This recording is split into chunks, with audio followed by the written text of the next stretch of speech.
Assalamualaikum warahmatullahi wabarakatuh. Nama saya Raffi Alvin Hidayat dari kelas 10H absen 28. Hari ini saya ingin mempresentasikan hasil PPT saya tentang teks hikayat.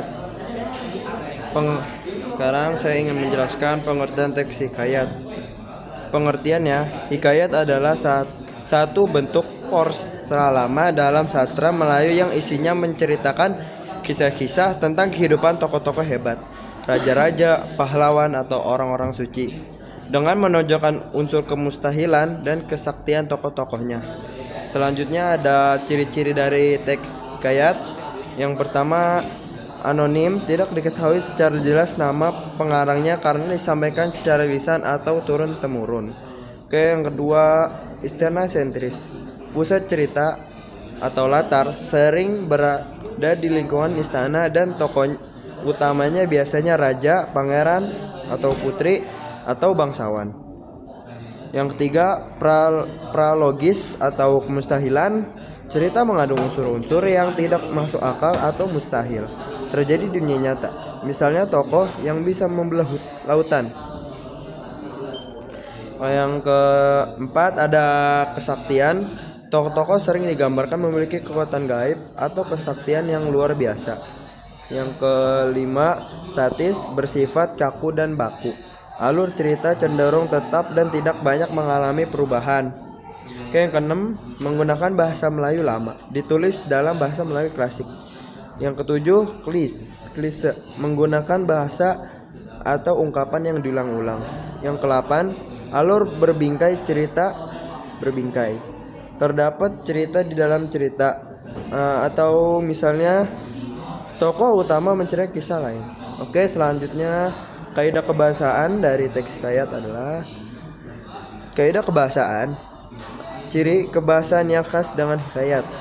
Kata arkais, penggunaan kata-kata kuno yang klasik yang sudah jarang dipakai dalam bahasa sehari-hari seperti hatta, syahdan, sebermula, alkisah, upeti, bejana, titah, role, dan inang.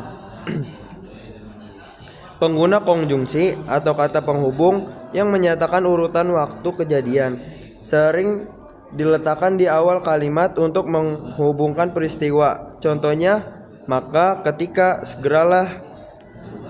Gaya bahasa menggunakan majas atau gaya bahasa untuk memperindah cerita seperti perbandingan dan perumpamaan. Oke. Selanjutnya ada struktur dari teks hikayat ini. Struktur umumnya terdiri dari yang pertama, abstrak atau opsional, ringkasan atau gambaran umum keseluruhan isi cerita yang menarik.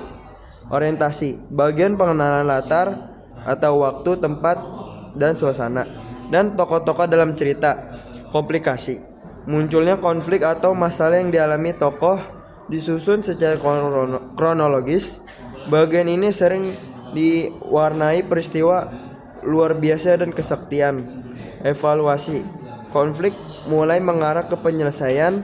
Di dalamnya terkandung poin-poin yang berguna bagi kehidupan.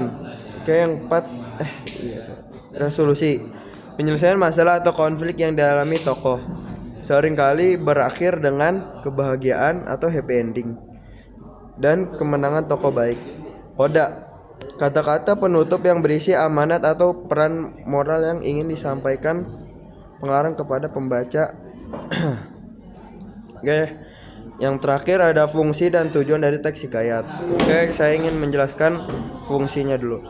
Fungsi teks hikayat. 1. Hiburan atau peripu lara. Untuk menghibur pendengar atau pembaca dengan kisah yang menarik, mustahil, dan penuh kesaktian. Yang kedua, pendidikan atau didaktis, menyampaikan ajaran moral, etika, dan nilai-nilai luhur kepada masyarakat.